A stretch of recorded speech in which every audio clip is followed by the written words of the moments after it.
الحمدللہ وکفا وسلام علی عبادہ الذین اصطفى اما بعد اعوذ باللہ من الشیطان الرجیم بسم اللہ الرحمن الرحیم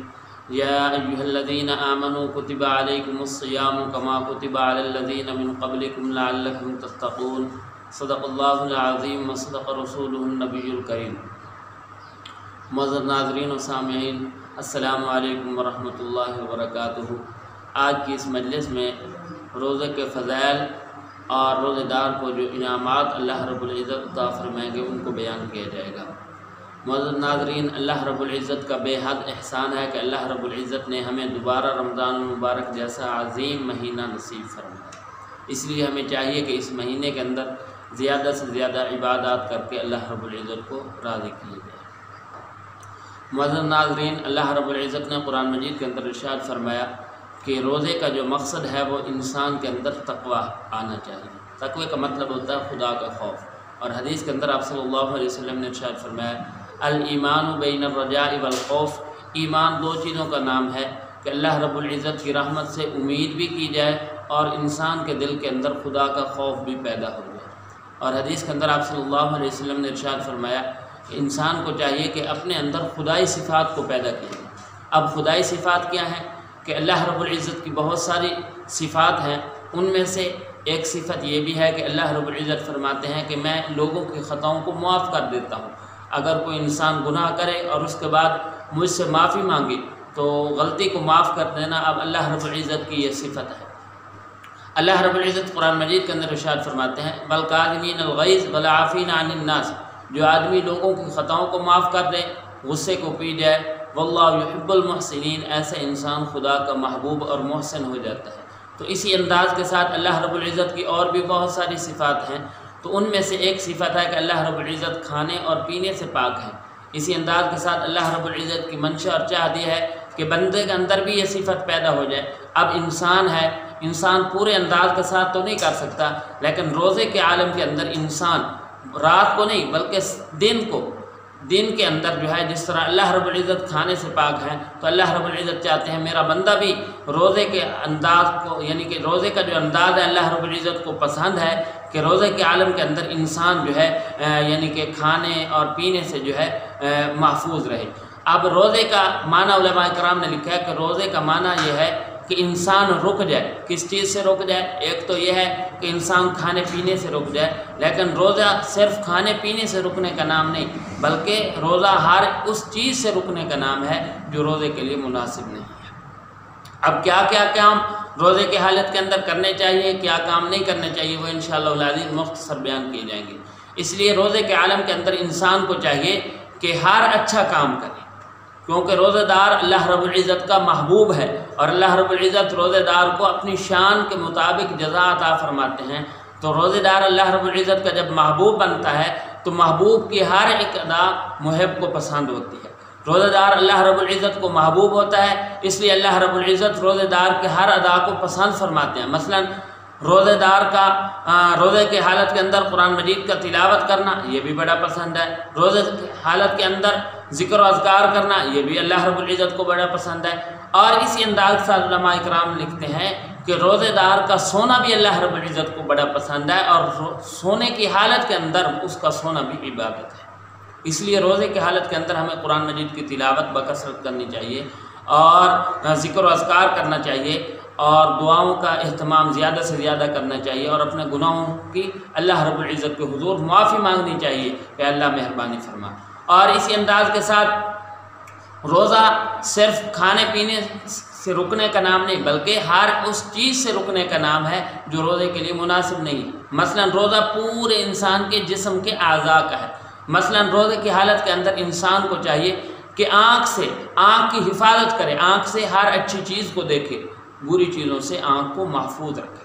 کہ روزے کی حالت کے اندر انسان جو ہے آنکھ سے قرآن مجید کی تلاوت جو ہے قرآن مجید کی زیارت کرے، اور اسی انداز سے حدیث رسول اللہ کی زیارت کرے، والدین کی زیارت کرے، اساتذہ کی زیارت کرے، نیک لوگوں کی زیارت کرے۔ اب روزے کی حالت کے اندر یہ آنکھ کا روزہ ہے، آنکھ سے ہر بری چیز سے رکنا، یعنی آنکھ سے ہر بری چیز کو نہ دیکھنا، یہ آنکھ کا روزہ ہے۔ اور اسی انداز سے زبان کا روزہ ہے کہ زبان کی حفاظت کرنا۔ ویسے بھی حدیث کے اندر آپ صلی اللہ علیہ وسلم نے ارشاد فرمایا من یضمن لی ما بین لحیتہ وما بین رجلہ اضمن لہ الجنہ، جو آدمی مجھے دو چیزوں کی ضمانت دے دے، ایک شرمگاہ اور دوسری زبان کی، تو آپ صلی اللہ علیہ وسلم نے ارشاد فرمایا اضمن لہ الجنہ، میں محمد صلی اللہ علیہ وسلم اس کو جنت کی ضمانت دیتا ہوں۔ تو اس لیے زبان کے ساتھ بھی ہم جو ہے بری باتوں سے رک جائیں، زبان کو اچھائی کے اندر استعمال کریں، زبان سے ذکر و اذکار کریں، قرآن مجید کی تلاوت کریں، کسی کو اچھی بات کی نصیحت کر دیں، تو یہ زبان کے اندر، یہ زبان کا روزہ ہے۔ زبان سے جھوٹ سے رکنا، کسی کی چغل خوری اور اسی انداز کے ساتھ جھوٹ بولنا، یہ زبان کے لیے یہ مناسب نہیں، یہ زبان کا روزہ ہے۔ اور حدیث کے اندر آپ صلی اللہ علیہ وسلم نے ارشاد فرمایا، ایک مرتبہ واقعہ پیش آیا کہ ایک عورت کو لایا گیا اور اس عورت کی کیفیت یہ ہے، حالانکہ حالت روزے کے اندر ہے، لیکن کیفیت یہ ہے کہ جب اس کو آپ صلی اللہ علیہ وسلم کے سامنے لایا گیا تو عجیب کیفیت ہے۔ آپ صلی اللہ علیہ وسلم کے سامنے صحابہ کرام رضوان اللہ تعالیٰ عنہم اجمعین نے عرض کیا یا رسول اللہ صلی اللہ علیہ وسلم، فلاں عورت ہے، حالت روزے کے اندر ہے، لیکن اس کی جان نہیں نکل رہی، بڑی عجیب کیفیت ہے۔ آپ صلی اللہ علیہ وسلم نے فرمایا اس عورت کو کہو کہ کیا کرے۔ جب اس عورت نے کیا کی تو اس کے منہ سے جو ہے گوشت کے لوتھڑے نکلے، تو آپ صلی اللہ علیہ وسلم نے ارشاد فرمایا اس عورت نے حالت روزے کے اندر جو ہے کسی کی چغلی کی ہے۔ اور قرآن مجید کے اندر اللہ رب العزت ارشاد فرماتے ہیں جو آدمی کسی کی چغلی کرتا ہے، غیبت کرتا ہے، وہ ایسے ہے جس طرح مردہ بھائی کا گوشت کھاتا ہے۔ اور اللہ رب العزت نے ارشاد فرمایا یقیناً ہر ایک انسان اس کو ناپسند کرتا ہے، تو اس لیے ہر وقت اس برائی سے انسان کو بچنا چاہیے، لیکن روزے کی حالت کے اندر بطریق اولا بچنا چاہیے۔ تو اس لیے زبان کا بھی روزہ ہے، زبان کے ساتھ جو ہے ہم برائی سے بچیں اور زبان کے ذریعے جو ہے ہم اچھی باتیں کہیں تاکہ ہماری اس باتوں کا دوسرے لوگوں کو فائدہ بھی ہو جائے اور زبان بھی اچھی جگہ پہ استعمال ہو جائے۔ اور یہ اللہ رب العزت کی بہت بڑی نعمت ہے، اور اس نعمت کا اللہ رب العزت کی طرف سے شکریہ بھی ادا ہو۔ اس لیے زبان کا بھی روزہ ہے، آنکھ کا بھی روزہ ہے، ہاتھ پاؤں کا روزہ ہے، ہر جسم کے ہر ایک اعضاء کا روزہ ہے۔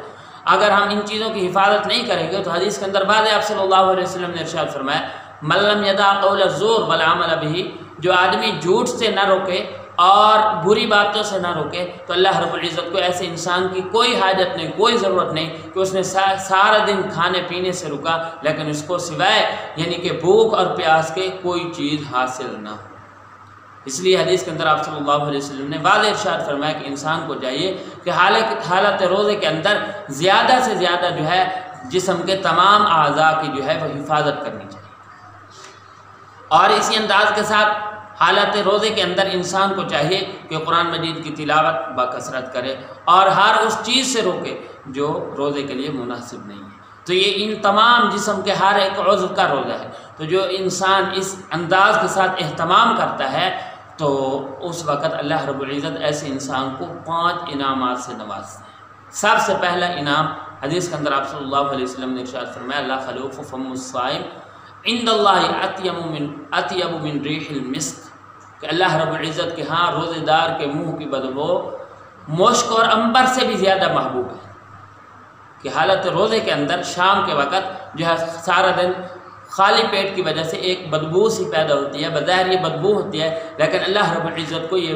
جو بدبو جو ہے منہ کی وہ ہے وہ اللہ رب العزت کے ہاں جو ہے مشک اور عنبر سے زیادہ محبوب ہے۔ اس کے علماء کرام نے کئی معنی لکھے ہیں۔ ایک معنی یہ ہے کہ اس کو اللہ رب العزت قیامت الجاٹ بڑا وزنی جو ہے کر دیں گے، جب اس کے نام اعمال کے اندر یہ وہ جو ہے رکھی جائے گی تو اللہ رب العزت اس کے نام اعمال کو وزنی کر دیں۔ اور ایک اس کا معنی علماء کرام نے یہ لکھا ہے کہ اس کے مقابلے کے طور پہ اللہ رب العزت جو ہے ایک مشک اور عنبر کے برابر جو ہے خوشبو عطا فرمائے گی۔ بظاہر یہ بدبو ہے لیکن اس کے بدلے میں اللہ رب العزت مشک اور عنبر سے زیادہ خوشبو جو ہے وہ عطا فرمائیں گے۔ اصل بات علماء کرام نے یہ لکھی ہے، اصل بات یہ ہے کہ روزہ دار انسان اللہ رب العزت کو محبوب ہے اور محبوب کی ہر ادا انسان کو محب کو جو ہے بہت زیادہ پسند آتی ہے، تو اس لیے روزے دار کی ہر ادا اللہ رب العزت کو پسند ہے۔ بظاہر یہ بدبو ہے، لیکن اللہ رب العزت کے ہاں اس بدبو کی بھی بڑی قیمت ہے۔ سب سے پہلا انعام اللہ رب العزت یہ عطا فرماتے ہیں روزے دار کو کہ لخلوف فم الصائم اطیب عند اللہ من ریح المسک۔ دوسرا انعام اللہ رب العزت کی طرف سے روزے دار کے لیے ہے وتستغفر لهم الحیطان، کہ سمندر کی مچھلیاں روزے دار کے لیے بخشش کی دعائیں مانگتی ہیں۔ علماء کرام نے بڑی عجیب بات لکھی ہیں یہاں پر کہ یہ سمندر کی مچھلی یہ آخری یہ انتہا ہے۔ اصل مقصد یہ ہے کہ جتنی مخلوقات ہیں تمام مخلوقات کے سامنے اللہ رب العزت ارشاد فرماتے ہیں، جس طرح حدیث کے اندر اللہ رب العزت حدیث قدسی کے اندر ارشاد فرماتے ہیں کہ اے فرشتوں، یہ وہ مخلوق ہے جس کے پیدا کرنے پہ تم اعتراض کیا کرتے تھے۔ اور حدیث کے اندر آپ صلی اللہ علیہ وسلم نے ارشاد فرمایا جب انسان اللہ رب العزت کا کسی انداز کے ساتھ ذکر کرتا ہے، یاد کرتا ہے، تو اللہ رب العزت فرشتوں کے سامنے اعلان فرماتے ہیں، ملائکہ اعلیٰ کے اندر ارشاد فرماتے ہیں فرشتوں یہ وہ مخلوق ہے جن کے پیدا کرنے پہ تم نے اعتراض کیا ہے، اب یہ مخلوق خدا جو ہے مجھے جھک رہی ہے۔ تو اس لیے جب انسان روزہ رکھتا ہے تو اللہ رب العزت تمام فرشتوں کے سامنے تمام مخلوقات کے دل کے اندر روزہ دار کی محبت پیدا کر دیتے ہیں۔ اس لیے تمام مخلوقات یعنی جتنی مخلوقات ہیں اللہ رب العزت کی تمام مخلوقات جو ہے روزہ دار کی بخشش کے لیے دعائیں مانگتی ہیں، خواہ وہ مخلوقات آسمان کے اندر ہیں، زمین کے اندر ہیں، اور زمین کے اندر مختلف جتنی مخلوقات ہیں تمام کی تمام علماء کرام نے فرمایا اس جملے کے اندر، اس جملے کا مقصد یہ ہے کہ تمام مخلوقات تمام اللہ رب العزت کی مخلوقات جو ہیں وہ روزہ دار کے لیے بخشش کی دعائیں مانگتی ہیں۔ اور تیسرا انعام روزہ دار کے لیے اللہ رب العزت یہ ارشاد فرماتے ہیں کہ اس کے لیے جو روزہ دار کو جو اللہ رب العزت ایمان کی بدولت جنت کا ایک ٹکڑا عطا فرمائیں گے، جو مخصوص جگہ عطا فرمائیں گے، اس کو جو ہے ہر روزانہ اللہ رب العزت مزین اور خوبصورت کر دیتی ہے۔ اور حدیث کے اندر آپ صلی اللہ علیہ وسلم نے ارشاد فرمایا جب جنت کو مزین اور خوبصورت کیا جاتا ہے تو جنت طلب کرتی ہے کہ اللہ یہ جو آدمی جس کے لیے مجھے خوبصورت اور مزین کیا گیا ہے وہ کب میرے پاس آئے گا؟ تو اللہ رب العزت اس کو تسلی دیتے ہیں کہ بہت جلد جو ہے میرے تمام امتحانوں کے اندر کامیاب ہو کر میرا بندہ جو ہے تیرے پاس بہت جلد آ جائے گا۔ تو اس لیے اس جنت کا جو حصہ ہوتا ہے اس کو خوبصورت کر دیتے ہیں روزہ دار کے لیے کہ جب یہ روزہ دار دنیا سے رخصت ہو جائے تو فوراً اللہ رب العزت جنت کے اندر اس کو جگہ عطا فرماتے ہیں۔ چوتھا انعام سرکش شیاطین کو جو ہے وہ قید کر دیا جاتا ہے۔ اس مہینے کے اندر روزہ دار کے لیے سرکش شیطان کو جو ہے وہ قید کر دیا جاتا ہے، جو انسان کو لغزش اور خطائیں اس قسم کے مختلف قسم کے وساوس پیدا کرتے ہیں، جس طرح حدیث کے اندر بھی آپ صلی اللہ علیہ وسلم نے ارشاد فرمایا ان شیطان یجری من الانسان مجری الدم، کہ جس طرح انسان کے جسم کے اندر خون گردش کرتا ہے اسی انداز کے ساتھ جو ہے شیاطین انسان کے جسم کے اندر مختلف قسم کے وساوس پیدا کرتے ہیں۔ اور اللہ رب العزت نے قرآن مجید کے اندر ارشاد فرمایا کہ شیطان تمہارے لیے بہت بڑا دشمن ہے، ان شیطان لکم عدو فاتخذوہ عدوا، یا تم بھی اسے اپنا دشمن سمجھو۔ تو اس لیے اس سرکش شیاطین کو اللہ رب العزت روزے کی بدولت اس محبوب ادا کی بدولت اللہ رب العزت اس کو جو ہے قید کر دیتے ہیں۔ اور پانچواں انعام حدیث کے اندر آپ صلی اللہ علیہ وسلم نے ارشاد فرمایا کہ روزہ دار کی ہر وقت دعا کو اللہ رب العزت قبول فرماتے ہیں۔ حالت روزے کے اندر جو انسان دعاؤں کا اہتمام کرتا ہے بہت زیادہ، جو ہے سحری کے وقت، افطاری کے وقت، یا ہر وقت جتنا زیادہ دعاؤں کا اہتمام کرتا ہے اللہ رب العزت اس بندے کی دعاؤں کو قبول فرماتا ہے۔ اس لیے علماء کرام نے لکھا ہے کہ جہاں بہت ساری چیزوں کو حالت روزے کے اندر کہ ان چیزوں سے بچنا چاہیے، وہاں یہ بھی ہے عقل حلال روزی کا استعمال کرنا، حلال کھانے کا استعمال کرنا۔ اللہ رب العزت نے قرآن مجید کے اندر ارشاد فرمایا یا ایھا الناس کلوا مما فی الارض حلالا طیبا، جو آدمی حلال روزی استعمال کرے گا تو انشاءاللہ العزیز اس کا براہ راست تعلق ہوتا ہے اعمال صالحہ کے ساتھ۔ اس لیے یہاں بھی اللہ رب العزت نے فرمایا لوگوں حلال روزی کا استعمال کرو گے تو انشاءاللہ العزیز اعمال صالحہ کی توفیق ہوگی۔ اس لیے اللہ رب العزت نے قرآن مجید کے اندر اپنے محبوبین یعنی انبیاء کرام علیہ السلام کو خطاب فرمایا یا ایھا الرسل کلوا من الطیبات واعملوا صالحا، اے میرے رسولو، اے میرے فرستادہ، میرے انبیاء کرام علیہ السلام، تم بھی جو ہے حلال روزی کا استعمال کرو، اس کے بعد اعمال صالحہ۔ تو اس لیے اعمال صالحہ کے ساتھ حلال روزی کا براہ راست تعلق ہے۔ تو اس لیے اعمال صالحہ کا تعلق جب ہے تو ہمیں عقل حلال یعنی حلال روزی کا اہتمام زیادہ سے زیادہ کرنا چاہیے اس مہینے کے اندر خاص کر۔ اس کے علاوہ بھی ہمیں چاہیے کہ ہر وقت جو ہے حلال روزی کا استعمال کریں۔ اس لیے حدیث کے اندر آپ صلی اللہ علیہ وسلم نے ارشاد فرمایا جس طرح نماز فرض ہے، جس طرح روزہ فرض ہے یا باقی دین کے فرائض ہیں، وہاں حلال روزی کا استعمال کرنا بھی انسان کے لیے فرض اور ضروری ہے۔ اس لیے عقل حلال کا بہت زیادہ اہتمام کرنا۔ حدیث کے اندر آپ صلی اللہ علیہ وسلم نے ارشاد فرمایا کہ قرب قیامت جب لوگ جو ہے حلال روزی استعمال نہیں کریں گے، حرام کھائیں گے، تو اس وقت ان کی دعاؤں کو اللہ رب العزت قبول نہیں فرمائے گا۔ اس لیے آج لوگ دعائیں کرتے ہیں تو ان کی دعائیں قبول نہیں ہوتی، اس کی بنیادی وجہ یہ ہے کہ ہم جو ہے حلال روزی کا استعمال نہیں کرتے۔ حجاج بن یوسف کا بڑا مشہور واقعہ ہے کہ حجاج بن یوسف کے دور کے اندر ایک بہت بڑی علماء کی جماعت تھی جن کو مستجاب الدعوات کہا جاتا تھا، کہ جن کی تمام دعائیں قبول ہوتی تھیں۔ تو ان کو کسی نے کہا کہ تو علماء کا بہت بڑا گستاخ ہے، تیرے خلاف اگر فلاں علماء جو مستجاب الدعوات کی ایک بہت بڑی جماعت ہے اگر تیرے بارے میں بد دعا کر دیں گے تو دنیا آخرت کے اندر تو برباد ہو جائے گا۔ تو وہ کہنے لگا وہ کون سے لوگ ہیں؟ جب ان کا پتہ چلا تو اس نے تمام حرام قسم کا کھانا جو ہے جمع کیا اور ان کے سامنے پیش کر دیا۔ جب ان مستجاب الدعوات علماء کرام نے وہ کھانا کھایا تو حجاج بن یوسف کہنے لگا آج میں اپنے مقصد کے اندر کامیاب ہو گیا، اب تم مستجاب الدعوات نہیں رہے، اب جو ہے تم الٹا لٹک کے بھی میرے لیے بد دعا کرو گے تو تمہاری بد دعا میرے حق میں قبول نہیں ہوگی، اس لیے کہ اب تمہارے پیٹ کے اندر جو ہے حرام جا چکا ہے۔ اس لیے حدیث کے اندر آپ صلی اللہ علیہ وسلم نے ارشاد فرمایا جس جسم کے اندر حرام جائے گا وہ جہنم کے زیادہ لائق ہے۔ اس لیے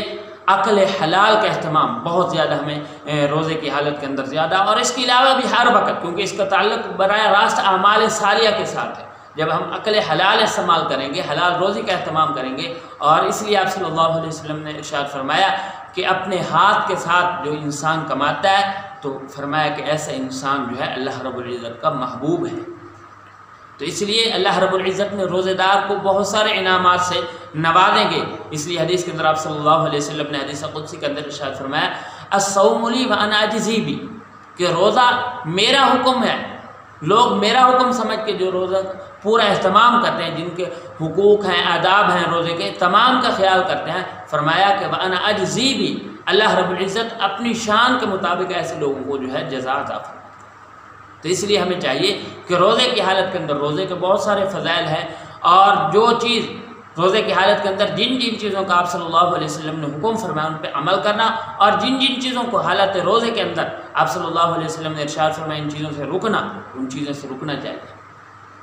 تو جو آدمی ان چیزوں کا اہتمام کرے گا تو اللہ رب العزت ایسے لوگوں کو 5 انعامات سے نوازے ہیں جو آپ کے سامنے بیان کیے گئے۔ تو اس لیے دعا ہے اللہ رب العزت ہم سب کو اس پر عمل کرنے کی توفیق عطا فرمائے۔ وما علینا الا البلاغ المبین۔